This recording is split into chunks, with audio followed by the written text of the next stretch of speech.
Good morning, everyone. Welcome. This is Joe Scarice, founder and host of the Creative Birth Strategy Podcast, here on Clubhouse as well as online on YouTube, Facebook, Spotify, Apple, Amazon. I want to thank everybody for coming in on this morning.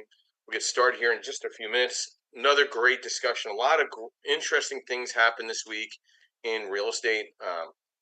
We'll try to cover a lot of this information, of course. And again, this is our personal opinion. Again, it's not something that's fact, but I'm pretty excited about what's going on. And it's the perfect timing. The discussion this morning is about a paradigm shift in 2024, and we're seeing it as we go. But I want to thank first our sponsors, of course, Realty 411, Linda Pelagas, our national publication. Abstract National, our nationwide title company. Perkatech, Yardell Perkins, our social media strategist and our Oz behind the drape. And Lendmark Capital, which is your asset-based lending nationwide lender, as well as MB Capital, your unsecured business line of credit service provider. So let's get some invites and some people in. We'll get started here in just a few minutes. But interesting occurrences yesterday afternoon with obviously the NAR settlement, which listen. At the end of the day, it's just going to make people work a little harder, and then the ones that are not going to work hard are going to find themselves in a lot of trouble in the market. Okay, you're going to need to be full disclosure. You're going to need be very transparent and obviously extremely professional in your field. I don't think there's something wrong here. I don't see a problem at all. I see an opportunity. I know people have vast opinions about it. I think it'll work itself through, but it's another paradigm shift that I think is going to be extremely helpful in sharpening the tools for a lot of real estate professionals. Joe, thoughts on the NAR settlement and what you think of it from an investor perspective before we get deep into our discussion this morning? So, unfortunately, I haven't had a chance to read it. That was the thing to do, but I've been on travel this week. I just got in from DC last night. Mm-hmm. But knowing a little bit of what I've heard of it going on, there was a lot with the realtors, right? I mean, listen, when it comes down baseline, right, is when your commission is based on how much someone pays, how do you have an interest? How do you have that person's best interest in mind, right? And I think that's what it comes down to. And I agree with the sellers. Like, if you're going to have a buyer's agent, why am I paying for your agent? I mean, realistically, Joe, it comes out of the same pot of money. Yeah. So I don't know if it changes the purchase price any, right? It's still going to change. It's still going to make the cost of the house is what it is. But as an investor, who's an experienced home buyer, I don't need a buyer's agent, right? Mm-hmm. And I've talked to to an agent that I was dealing with to get me into a house. Get me in. Me bringing a listing to you that I'm interested in, right? Because I don't need the MLS anymore. I can find the listings through various platforms. I can even do my own comps on sold right now with that data being available. So I don't need a licensed realtor to actually do any of that stuff for me. I just need the listing agent. Well, right? So if I'm bringing something to a buyer's agent, it's a gift to them. I think we've been talking about this in so many different directions. I really feel that this entire industry is going through a reconsolidation. I think you're going to weed out a lot of the weak individuals in the field. Ones that shouldn't be in the field. They're just not good real estate professionals. And it's going to bring a transparency to the professional. I mean, I really feel having that open discussion about your commission and what you're earning instead of just expected, I think is good. I think it's a good thing. I think all these associations need a reconfiguration. I don't think we need all these associations. I think in the next 5 years, you're going to have one association covering the entire country. I don't think you need all these mini associations. I think it's unnecessary. And I think your MLS is going to go through a reconfiguration. I think your title companies are going to go through a reconfiguration. I think, appraisals are already going through a reconfiguration. I think this is just a starting point. I think this was a necessary evil that's going on in our market where I think we need this. I think we need to weed out the bad and keep the good working and staying focused. I don't think it's going to change anything other than complete transparency, and professionalism. And I agree with you, right? I mean, you look at New Jersey alone, it's all a money grab, right? Yeah. You look at New Jersey alone, how many different MLSs are there? Yeah. When I could just go on realtor.com and get the entire listings for the entire state. So if you're a real estate agent, you can only go in a certain section based on the MLS that you pay for. So it's all a money grab. Why do you, as a realtor or a real estate agent, need to have that subscription to the Garden State MLS and Ocean MLS and all those other subscriptions when your buyer can go and say, hey, I see this, you're licensed in the state of New Jersey. I see this property up in North Jersey that I want you to get me into. Yeah. Well, I can't. I don't have access to that MLS. It's all a big money grab, and I agree. It's sad. Yeah, I agree. Being a CE instructor, I see the money grab as well from the associations. Like, I'll call an association and say, hey, I'd like to provide a complimentary 3-credit CE course on asset-based lending. And like, oh, great, no problem. Oh, sure, you got to join our group. It's $600 because the processing of your application costs $300. I've never heard of that before. And then you got to pay for the room, and then you got to pay for the food. Wait a minute, I'm giving free content and accreditation to your realtors, and you're charging me $1,000? I just don't understand. Well, we don't make any money from it. Well, then I don't know what to tell you. I'll just teach it on my own. And what you're seeing also is small real estate investor groups just eating away at the value of an association at this point, where it's just you're just paying for accessibilities to have your license hung somewhere. I really don't even see the cost benefit relationship, but I digress. Let's get into this discussion. Let's talk about the paradigm shift in 2024. And this is just another small slice. Listen, we've been talking about rates for the last year. I know there's some really false expectations thinking that rates are going to come down. That is for the true unprofessional. The rates are going to kind of stay roughly around where they're at. They closed at 7.09 this on Friday. Not much different. It's been up as high as 7.25. It's been down to 6.85.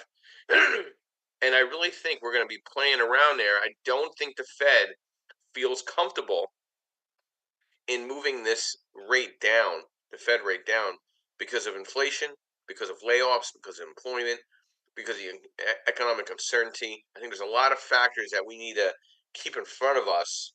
And I really think that this rate is not a bad rate. It's just, I think we have a very inflated, stagnant real estate market right now. I'm starting to see it loosen up a little bit. I see the days on the market expanding. I see values leveling off. I see another article that we would like to discuss real quick is renters face competitive spring market. What to know about 3 kinds of properties you may see as a competitive rental market right now, okay? Your condos, your eat, work, and live type of environments.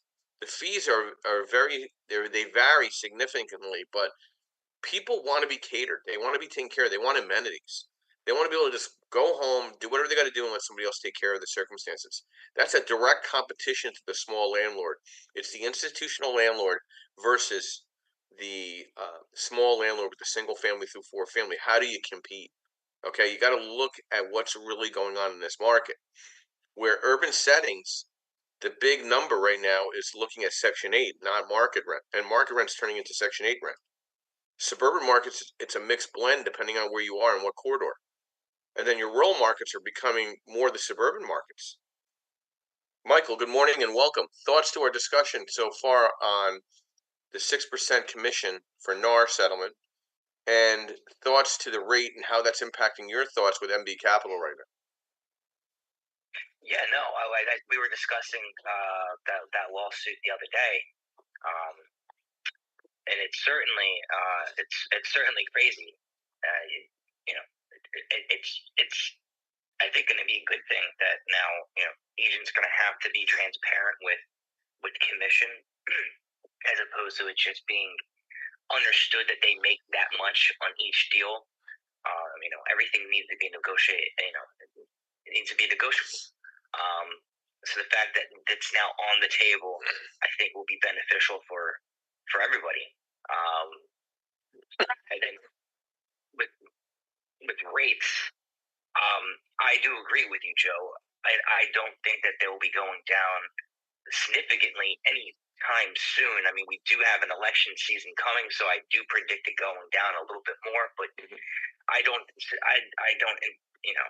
think it's going to be where it was prior, because I think that would just destroy the economy as a whole. Everything is still relatively expensive across the board. It's coming down a little bit, but everything is still expensive, and that's just the cost of money at this time. Which I guess brings you to the next point, which is leverage other people's money.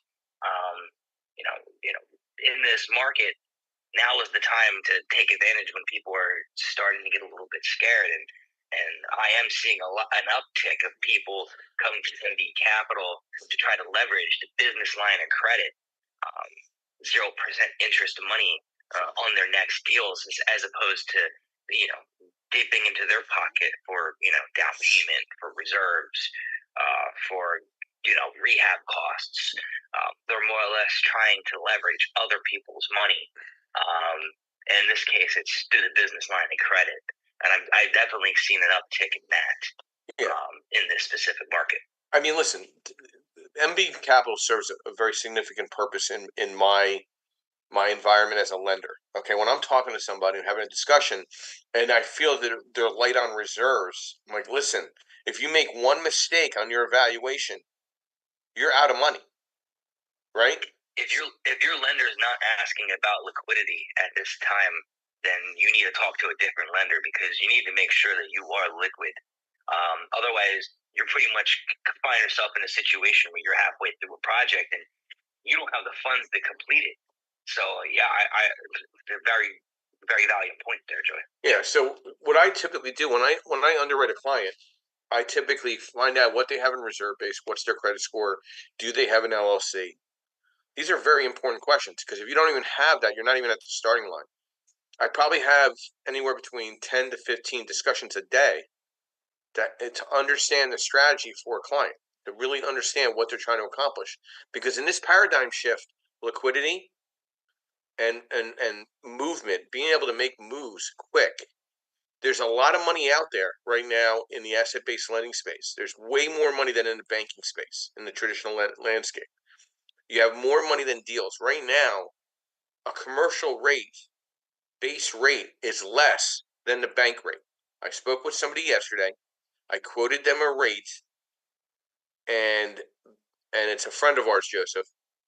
And basically, he says, your rate is lower than the traditional lender right now. I said, I know that, because they don't have an appetite to get into this space because of what's going on in the commercial shifting of our market. I mean, we have still, people think everything's going back to normal. Things are not going back to normal. Okay, there's a new normal. Okay, and you need to really take advantage of understanding what that new normal is. I wrote an article on March 13th in regards to our subject today. Predicting specific paradigm shifts in particular years such as 2024 can be challenging due to the complexity of various factors involved. Let's try to provide some general insights and what might impact the commercial real estate economy. The biggest thing is remote work impact. We still don't know how that's all going to shake out. They're trying to force people back to work. Okay, the whole COVID-19 pandemic accelerated the adoption of remote work. It's now a standard. It's now, you're accustomed. I mean, I work remote. My office is in Connecticut. I have an office in New York, an office in Miami. But I mean, my corporate offices are. I mean, I have an office in Philadelphia with Yardell at 17th and Snyder, but I work from my corporate offices of my home at times. Tech integration. I mean, technology continues to play a significant role in reshaping industries in commercial real estate. Technologies like virtual reality for property tours, artificial intelligence for predictive analytics, and blockchain for transactions could become more mainstream. Also, sustainability and green initiatives. With the awareness of climate change and sustainability, there might be an increased focus on environmental friendly buildings. That's where the institutional investors are light years ahead of the small investor. You have to pay attention. Economic trends. Economic conditions greatly influence the commercial real estate market. Factors such as interest rates, inflation, employment levels, and consumer confidence can impact demand for retail, office, and industrial space.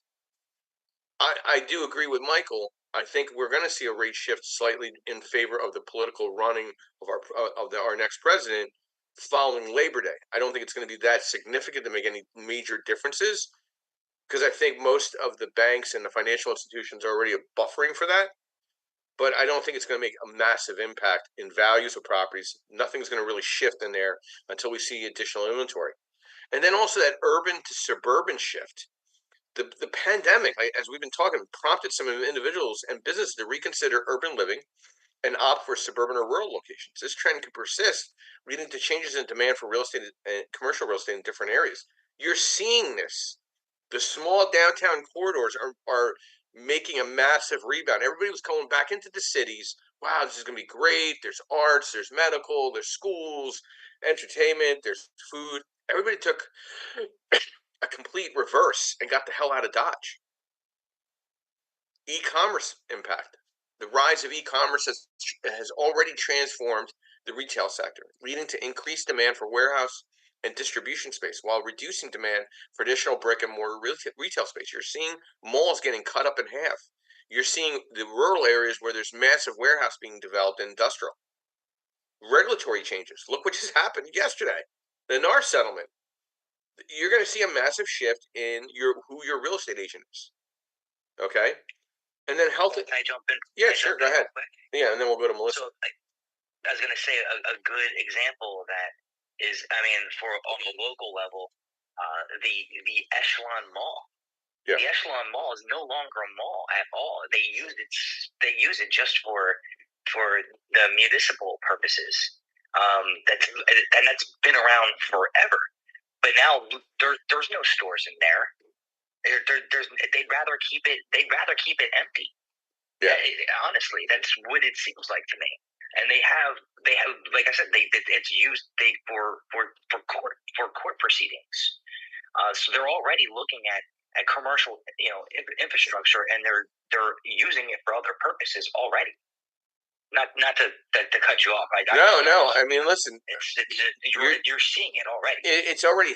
Listen, you're going to see most of your malls cut in half with medical presence, residential presence. Okay, they just can't afford to sustain themselves. I mean, Simon Mall, which is one of the largest mall owners in the country, you're seeing what they're doing. They're getting into the residential living space. Okay, they're competing with the small landlord. You need to understand, as a small landlord, what to provide that's going to separate you from these institutional investors bringing the eat, work, and live concept. Where do older people like to walk year-round? A mall. They have escalators. They have handicap accessibilities. Why not just put 55-plus living residences adjacent to these malls? It's going to happen, and it's happening. These paradigm shifts could occur in the commercial real estate economy, all of it in 2024. I think this is a major year shift in the entire industry of real estate, going from the real estate agent, who they are, to the title agent, to your lender, to your title company, to just the entire way of going about buying a property. Melissa, good morning and welcome. Brief overview of who you are, what you do, and thoughts to discussion this morning. Paradigm shift in 2024, what to expect for CRE and economy. Hey, good morning, Clubhouse. Thank you for having me up, Joe. This is Melissa King. I am owner-operator of One Last Die LLC, virtual assistant here in West Michigan. I am a realty and office professional. I'm a licensed referral agent here in Michigan. So the news yesterday was quite shocking. I wasn't actually paying attention. My husband mentioned it to me, and I looked, and I was like, what? I couldn't believe it. I agree with you 100%, Joe. Long time coming. as a realty assistant, I've felt the local growers here have always held my license hostage. I've lost really good assistant positions because the locals, when they find out that I was licensed, they want me to join their group. And then I've got to spend thousands there, thousands for NAR. And I thought, why bother? I might as well become an agent, you know? So, but I like bookkeeping. So, and it's a good income stream as well as the others. So that it is going to be kind of interesting because I was looking to offer more transaction coordination to realty assistants. So that's going to be extremely interesting with the commission going the way of the dodo, I guess. I also wanted to make a comment about the malls going to commercial space. I've seen that happen here in West Michigan, even when I started in commercial over 20 years ago. So that it's giving another shift is extremely interesting. Yeah, I've been seeing this going on for several years. These boutique malls are just becoming empty. I know Jamar down below was talking about the Monmouth Mall. I mean, that's been a pure sign of emptiness for years. I mean, finally they're waking up. They realize they're not bringing back retail. It's just not going to happen. You need to be very smart. I mean, Melissa, these corridors in these smaller suburban settings, these little downtown, little niche little towns, are doing unbelievable outside the major urban cities. I mean, I'm sure that's happening the same thing in Michigan. When I was in Western Michigan at that expo, all the little corridors were doing really well. They were flourishing. The major city inside where the convention was, it was quiet. Yeah, exactly. It is. And this is another thing that you're starting to see coming into 2024. More investors are just kind of controlling their own destiny. They're using all the leverage of all the online presences like Joe's. He basically just calls his realtor and says, "Hey, I want to go look at this property." The realtor's not that realtor now has to start working. They got to start saying, "Hey, Joe, I have some deals to show you," not the other way around. Or Joe can call anybody. Right? I mean, Melissa, right? I mean, like, why isn't that realtor looking up properties on that buyer agent's going to work a little harder now to keep their potential buyer list real, right? Absolutely. I absolutely agree. I mean, and that's a reason why a lot of real estate investors just got their license anyway. They didn't want to pay the commission. Well, I mean, where's your license held with, if you don't mind me asking, Melissa? Oh, not a problem. It's with Acme Referral. Okay. North of Grand Rapids. Okay, so you're just a referral agent for the most part.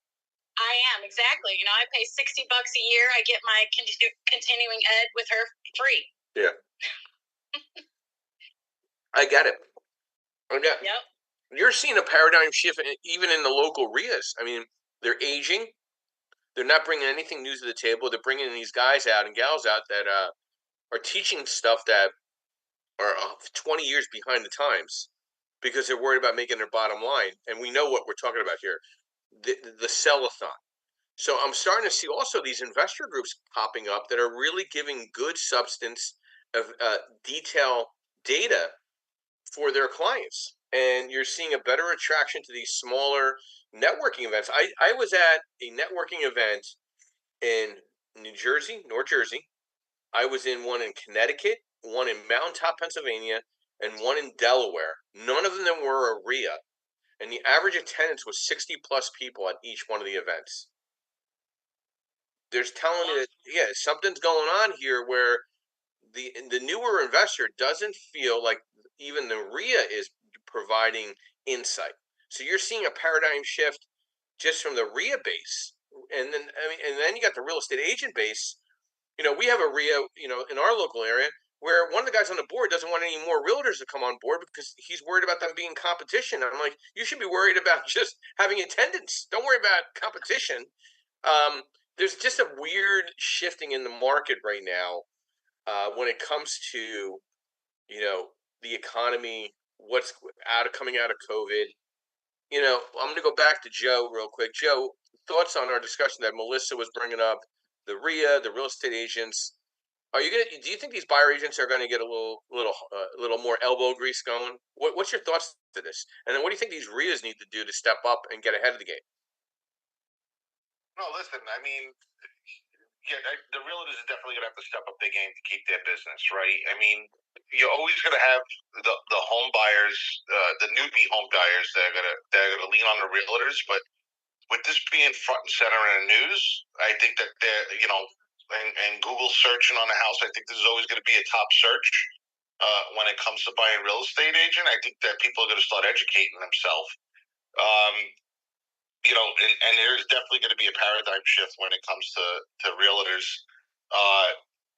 being, hey, you need to have a buyer's realtor, you need to have a seller's realtor because we're looking out for your best interest. I think this negative publicity is not good as a whole for the real estate industry as a whole.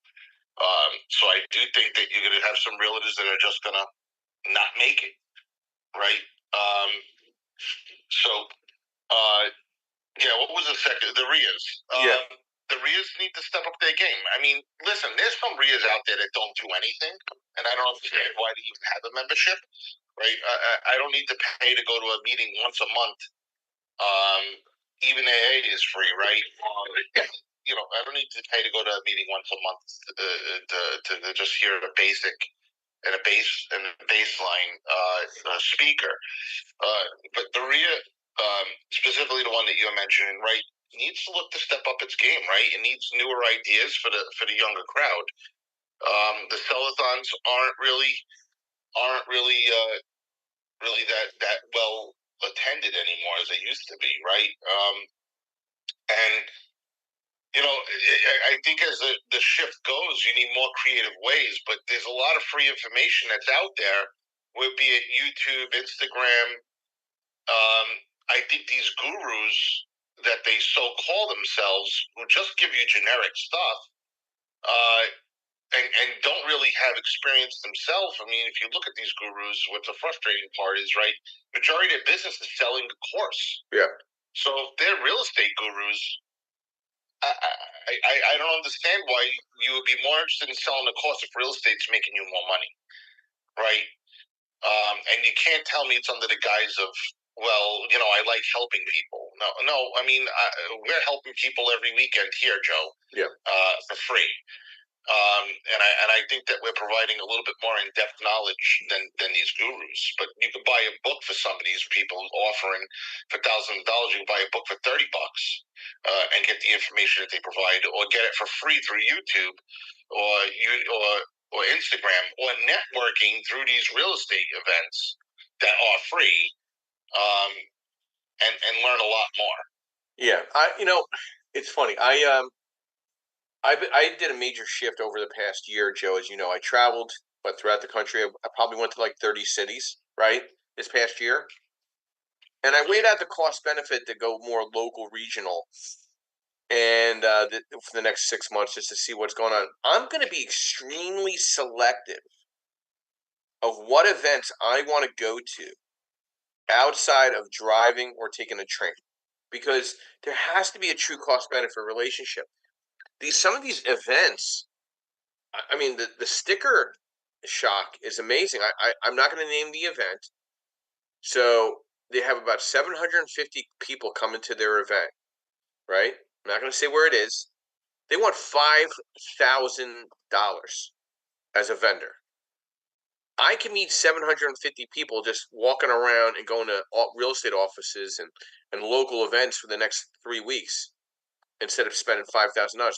Why do you think people or vendors is it desperation? Do they think they got to stay in the know from a branding perspective? I mean, like, what is it? Like, what is that diamond? And then we're going to go to Michael and get your thoughts, Joe.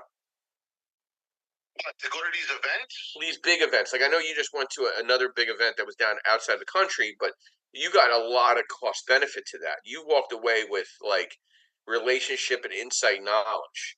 And based on what you spent, you got a massive return. I did, and I built a lot of relationships out of there that I would now call somewhat on the road to friendship, right? Because I'm very careful in using that term friendship, as you know, Joe. Even though I'm your best friend, right? And Michael is too. So, no, so a lot of these events, especially when the ones that are gauged to the newbies, Yeah. I mean, are all sell-a-thons, right? And it's all about making money. And there's one website that we're all familiar with. I mean, we're trying to avoid saying names, right? So it's all familiar and it caters to the rookie, and it's not cheap to go to, right? And when you start looking at it, I mean, you're looking at the cost of the place for venue for me to go is $1,000 to $1,500 plus the flight there, plus the hotel. I got about $3,000 to $5,000 invested into this to go to a week-long seminar. When I went out the country for $2,500. Yeah. And I got a lot more out of it, and it wasn't geared towards newbies. So, you got to look at what these events are, and know if it's a money grab or if you're really going to truly get something out of it, right? If you're going as a newbie, at least in my opinion, right? If you're going as a newbie and you're investing in Philadelphia and you're going to go to an event in Arizona, so to speak. Yeah. I don't know. Are you going to meet a lot of your local real investors there at that group? You're going to learn. Yeah. And what can be applied, because we've talked about it in a number of times on here. You've seen one real estate market, you've seen one real estate market, because they're not all the same. Yeah. You can't apply the whole logic to the same market. So, I mean, the benefit, I don't know if the benefits are there for a newbie. I mean, if you want to go and just trade information with people on how they're doing things, like the conference that I went to was specific towards landlords. Yeah. Right. And that's a strategy that's similar across the board, right? How do you deal with people? Of course, evictions are all different depending on where you're located. How do you market? There's all similarities there, and it's all specific interests. And, you're looking for people who have done this many years. How do you finance these buildings? How do you do all of this stuff? And you build in those relationships, which comes with and that information continues to flow with time. But yeah, you have to be careful on the events that you attend. Yeah.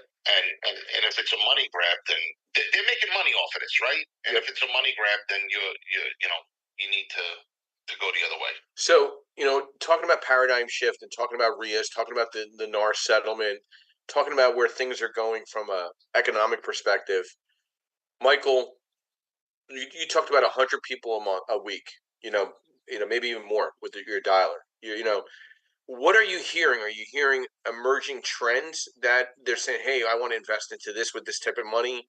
Are you seeing people holding back? What's the mindset of the investor that you're talking to that at least has a mild inquiry to unsecured business lines? Are they looking at single family through 4 family with their money? Are they looking at 5+ units? Are they looking at fixed to rent? Are they looking at fixed to flip? Michael, what are you seeing with the calls that you're making? Because you're calling a lot of my clients that I'm sending over to MB. So what are you hearing from their mouth? What's going on? Yeah, I mean, I'm hearing a bunch of different things, but for the most part, it seems most people are trying to leverage the money that's out there in order to acquire assets at this time. It seemed to be more of a scarcity mindset to acquire assets, and at the same time leverage other people's money is the biggest topic at hand. That when I'm having conversations with your clients or anyone's clients out there in the field, they're not trying to spend their money, trying to hold on to their money so they can use that for their daily living, but they're still trying to leverage what they can out in this market to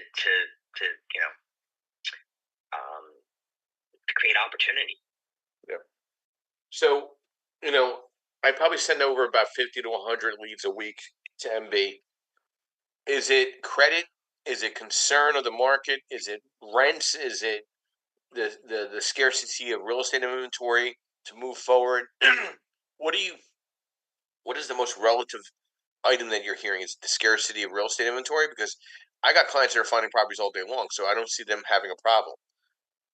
So I don't think it's that they have the problem. I think it's more of like they want to use other people's money to acquire these assets during this time. They're seeing that there is opportunity out there. Yeah.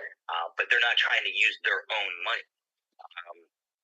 Everyone's trying to leverage, the other funds that they can get access to. Even when it comes to like maybe they have to make some pay downs to get their credit to where it needs to be, they get a little bit scared off when it comes to that situation. And then we have to get maybe a little bit creative in moving balances before reporting dates to show less activity on the utilization side in order to get them those funds. People are scared to use their money right now. Yeah, they don't think they're going to be able to replace it. They don't know where their next paycheck's coming. It's a concerning. And I had a couple conversations with newer investors, and young lady, 700 plus score, has an LLC, owns a home, doesn't have any money to put into a deal. 740 credit score. So immediately, I referred her over to MB. I'm like, listen, you got to have $100,000 worth of reasons to get into this business. Otherwise, what are you doing? Like, why are you not setting yourself up? You're not going to be able to. No one's getting a property for no money down. That's all bullshit. Okay, that's not going to happen. Okay, very little idea that happening. I mean, listen, when you're buying something that needs renovation, or even if you're going to buy something now with like a subject to, you still need to pay somebody to get into the deal. There's still money that needs to be put into the deal. You got to have earnest money deposit. You need to have down money. You can't go in 100% financing. I just don't understand how these people exist that teach this snake oil. With such a paradigm shift that we're having in the economy, with the concern of livelihood and making a living, you're seeing the educational spinners coming back out of retirement to try to grab as much money from teaching courses and not actually physically doing deals. I mean, there's a huge amount of when there is chaos, there is absolute opportunity. And the trends that are reshaping our market right now, technology, secondary markets challenging the traditional popular locals, like the urban settings to the suburban settings, where suburban settings were drying up, they're flourishing. Okay? The multiple listing services need to become a source of truth for rentals and listings. Okay? A tale of two markets. What is really going on in our market or your market? Okay, understanding, going to zoning meetings, going to the community meetings, just not going to real estate investor meetings, finding out what's going on a real local level, and being that smarter investor to know what's going on. When's the last time you've gone to a zoning meeting in your market? You're supposedly an investor in your market. Why aren't you going to a zoning meeting to find out who's winning and losing? Melissa, some thoughts in regards to paradigm shift in 2024. I love what you just said, because Sunday I'm meeting a local in Muskegon County to pick his brain. And I do have plans over the next month or so just to skip my local Monday night RIA meeting and start going to some zoning meetings. So I absolutely love that. Well, I mean, you're also building up your team of potential service providers, right? Attorneys, zoning attorneys, eviction attorneys. I mean, going to a good eviction court doesn't hurt nobody to go. I mean, one, you're going to find some really pissed off landlords, but you're also going to find some very good eviction attorneys. Absolutely, that is in my strategy completely. You got to get to know them, and just like you said, in chaos, that's where you need to go. And there's a lot of people here in Kent County that they're just like, they think Muskegon is some kind of death march. So that's where I'm going to go. Well, to me, when you see the herd leaving, that's where the opportunity is to stay. Okay? I personally think so. You know what I mean? Yeah. I think there's a unique opportunity. Completely agree. I'm just trying to see somebody. Somebody's trying to. And I did go to Denver, and I had a great time out there. I did the bus tour. Even, Tim went through the homes that they rehabbed there. That was still a great eye opener for me that I can use that there. So if anybody has absolutely any opportunity, please do go to these events. Yeah. You get to meet the people that are here on Clubhouse. You get to learn. You get to meet new people. I also did. I hooked up with a couple of people who were interested in my services. So I think that's great. I mean, I know they had about 100 people there. I could not be in attendance. I feel bad that I couldn't be there, but it is what it is. We do have a Philadelphia. Excuse me.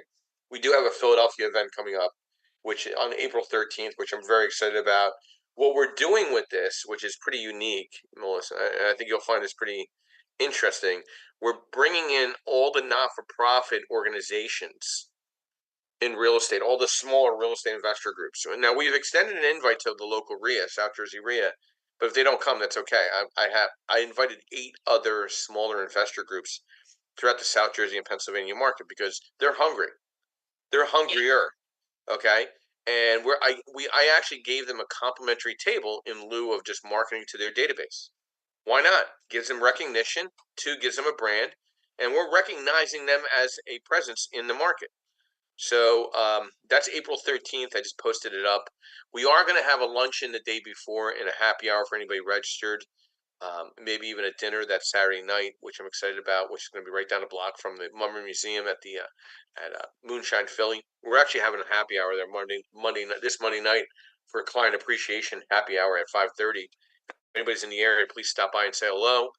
5:30 to about 8. We're going to be there on Monday night. But we got Justin coming in here. Justin, good morning. How are you? Welcome. Brief overview, who you are, what you do, and thoughts to our discussion this morning. Paradigm shift in 2024, what to expect for CRE and economy. Hey, good morning, Joe. You know, you caught me. You caught me get in line a little bit further down, but it's all good this morning, man. By the way, I'm Justin Jefferson. I'm in the Southern Louisiana market currently, and I've done several fix and flips, getting into the building and new construction stuff now, and doing everything I can. Can you hear me? Yeah. Doing everything. Okay, doing everything I can to right now currently to get some stuff going with Louisiana housing, just utilize what I have with that. So, as far as the paradigm shift in 2024, of course, a lot of people who are reading the articles put out by Zillow and the folks that just left the courtroom with their tail between their legs. I think, I think what they wanted to happen is definitely not going to happen, right? As far as interest rates, jumping right way to the ground. It's just going to be another year for the strategist, right? This is going to be another year for people who really know. People who really know how to pencil down their deals. I think we're at a place once again where it's very easy to miss something in your underwriting that could kill your deal or put you in a really tight spot. And so, and the reason I say that is not just on this front end with the interest rates. It's really the variability of the market, right? The unsurety of being unsure of how the pace of it is going to go, being unsure of how your consumers' pockets are going to look, whether that's for rent or whether that's if you're building or flipping something that's for to sell again for retail. I think you really just need to try to pay attention to patterns and stay in a really safe zone right now. That's what I think your shift into this economy needs to look like, and definitely take advantage of individuals who may be looking to get out of their situation as far as real estate investment, because there's usually a lot of opportunity there. And I'll just say this: one of the things I like most about buying a property from another investor is that they can kind of speak a language where there's not that barrier there of me trying to take something from you or me trying to get your grandma's house or anything like that. It's cut and dry. We can exchange information. Do they fudge it a little bit sometimes? Yeah, they do. But that's what your due diligence is for. And right now, like I said, my whole message this morning is due diligence is of its most importance. It's been essential, extremely essential for the last 2.5 years. But right now, going into 2024, and I think that's what we need to be kind of keeping our eyes on, Joe. So you're in a lower barrier of entry down in the southwest market. I mean, are you seeing still a high influence of out of state landlording coming into space, or are you seeing that slowing down right now? Where are you seeing the movement in your space? I would not say that I see a lot of landlords coming in here right now. I think it has slowed down.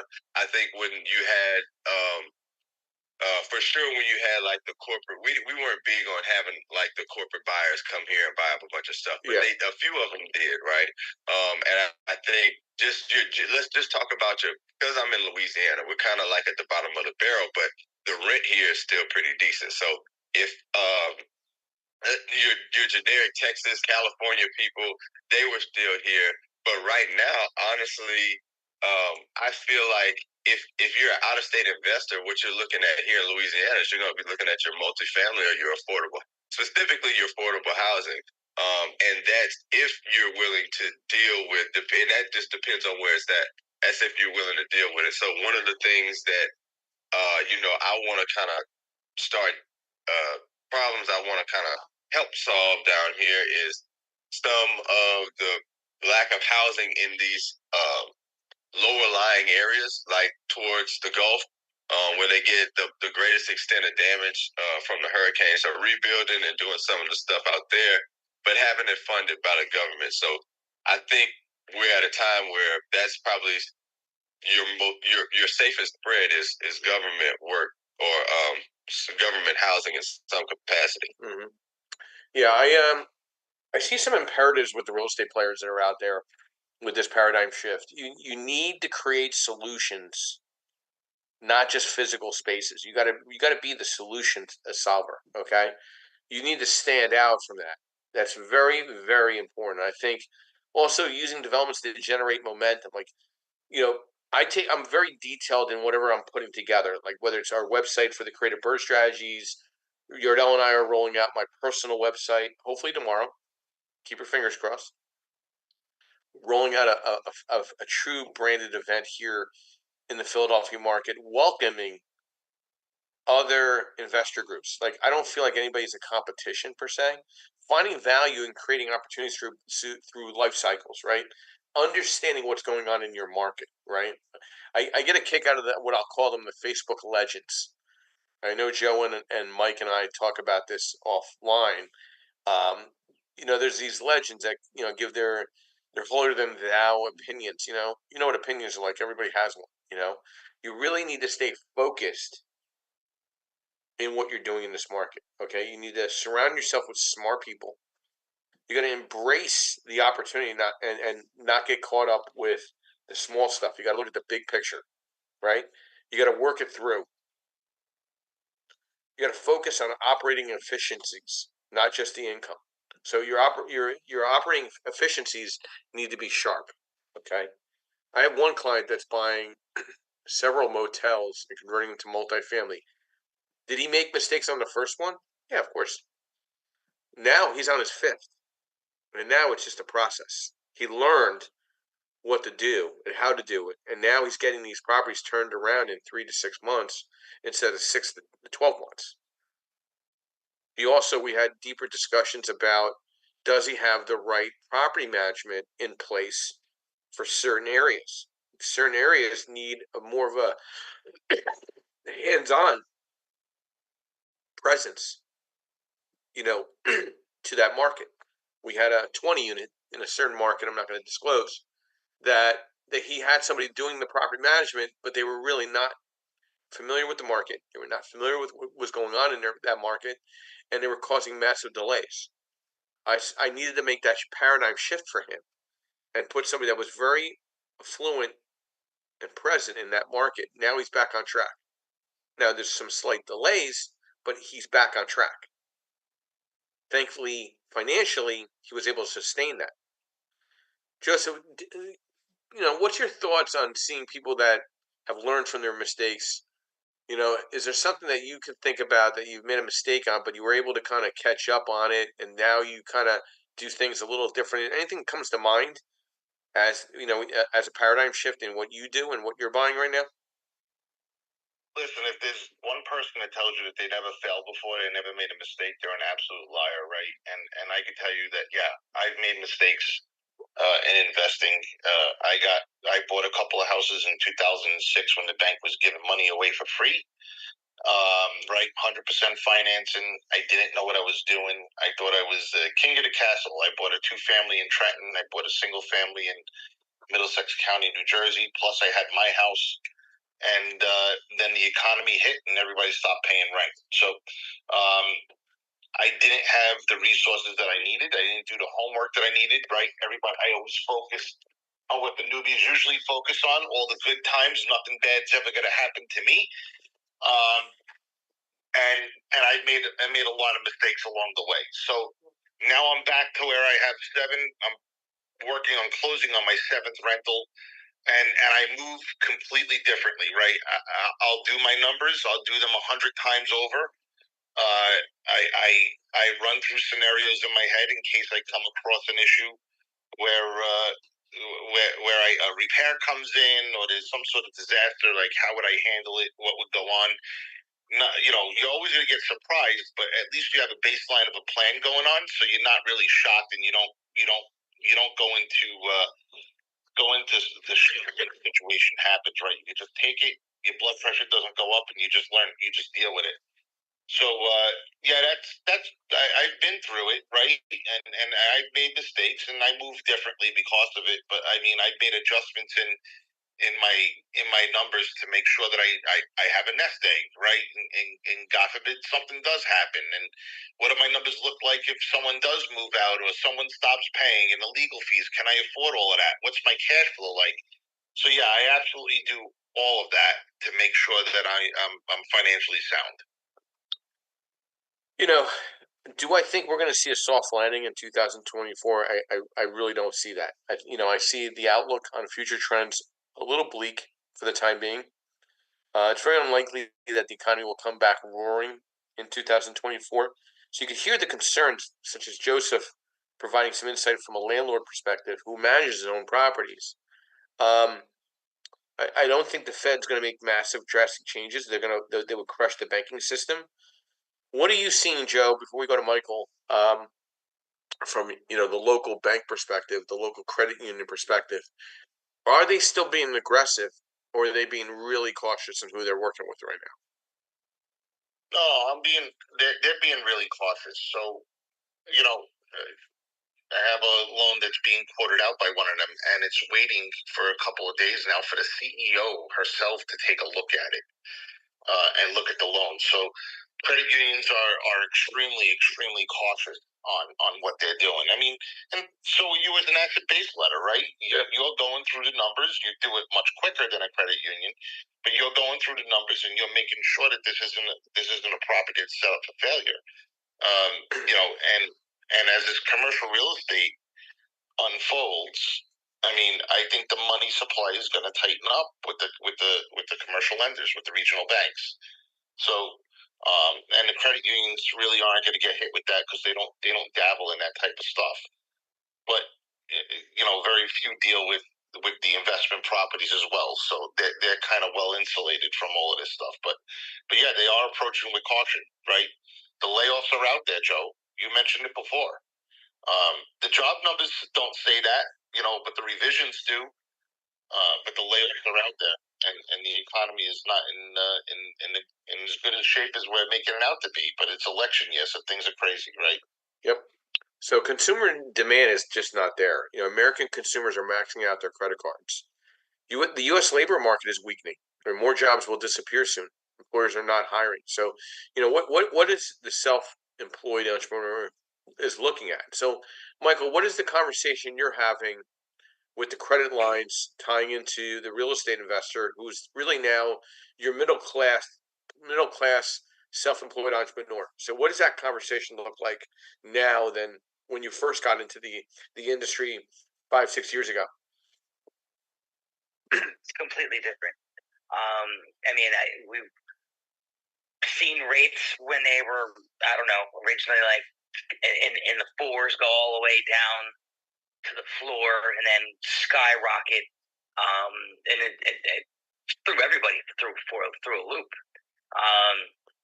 But those that that were planning ahead of the time saw it coming. Obviously, they were leveraged well enough to continue to do business. I did see a lot of people who were doing deals with us. On the investor side, this kind of disappear and fade off into the oblivion. But I mean, at this point in time, yeah, you're right. People are they have maxed out credit cards. They're working sometimes multiple jobs in order to sustain, especially on the lending side. I mean, you and I, we've been leveraging empty capital for a long time, but I see every loan officer coming out of the blue and trying to leverage, using MB Capital for their clients.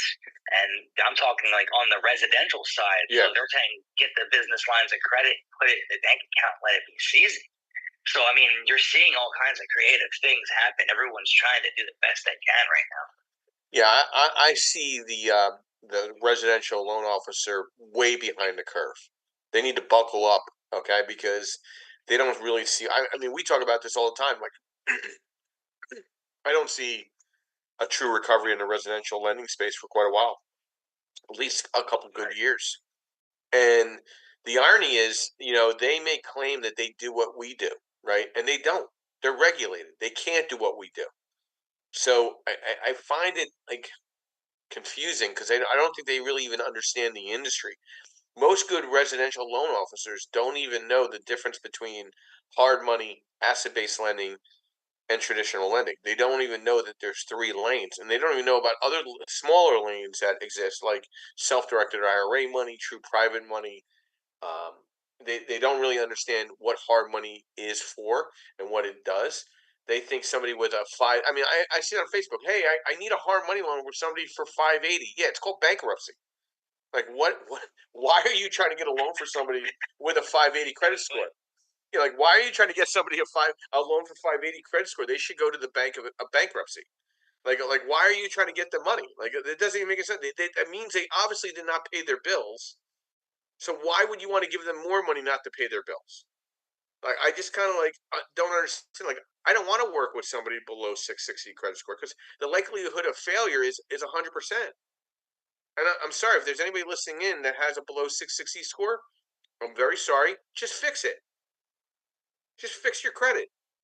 Things will just be a lot easier from a lending perspective, from an investor perspective, a whole different perspective. All of it. Okay. We're not the Red Cross here. We don't cure cancer. We don't do open heart surgery. We're real estate professionals that are providing insight in understanding commercial real estate, residential real estate impact, economy. Melissa, some thoughts to what we're saying? I know you were laughing a little bit, but am I saying anything out of sorts, or do you think people are still unrealistic in expectations at some of the events that you attend? No, I was agreeing with you 100%. Absolutely, Joe. I love your no bullshit attitude completely. Well, it gets me in trouble sometimes, Melissa, but I've apologized to enough people. I think I've made up the difference slightly. But listen, I have no reason. Why lie? I mean, there's only so much time in the day. Like today, I got to catch up on 50 emails, probably 10 calls, and then I have to spend time with my wife and have some time together, right? Go to the gym. Exactly. I'm in the same exact boat today. I'm trying to get some stuff done. I had to get on Clubhouse, and yeah, we've got to do something with the spouse today. Yeah, I mean, it's like okay, so it's like there's only so much time in the day. Why waste time with somebody that's not realistic? Like I took an application on somebody yesterday. The guy's been a broker for a long time, probably too long. His client has a 620 credit score. Supposedly he makes $250,000 a year. Why has he got a 620 score? Well, he got too high of credit lines. Well, then pay his credit cards off. No one's going to give him a loan. Why? What do you mean? So I'm like, my friend, he's got a 620 credit score. The likelihood of him refinancing or getting out of this deal is not going to happen. And the irony is, he's buying it for like $37,000.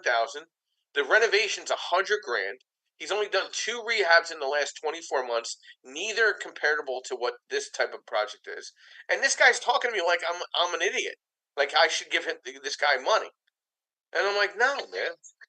No, absolutely. I mean, this isn't monopoly, people. You have to pay attention to your income and your expenses. Yeah, it's just a fact. Why am I taking on this responsibility of covering your ass because your credit's bad? So exactly. I just, guys, listen. We have a lot of things coming up at us right now to think about. You got this NAR settlement. It's going to change. It's going to change how real estate agents work, right? Which I think is going to be a good thing. I think you're going to see a major shift in the title work and how closings are going to get done. I think the appraisal industry is going to change as well, which I don't think is going to be a good thing, because the minute you don't have a physical person coming out to do an appraisal and they're doing desktop, you're losing 10% value on the property immediately. So I wouldn't go wishing for desktop or drive-by appraisals anytime soon, because I think that's going to work against them.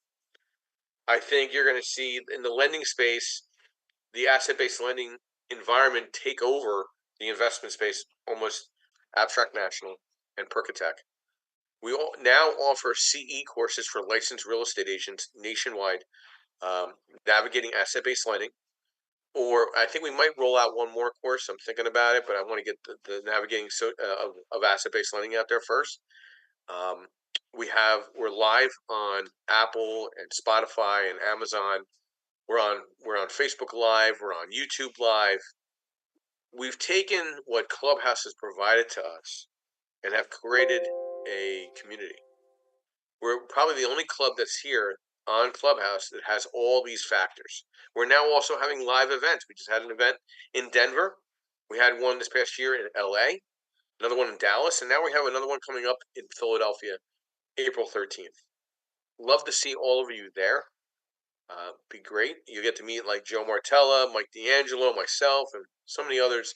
I'll call characters that we have here on Clubhouse.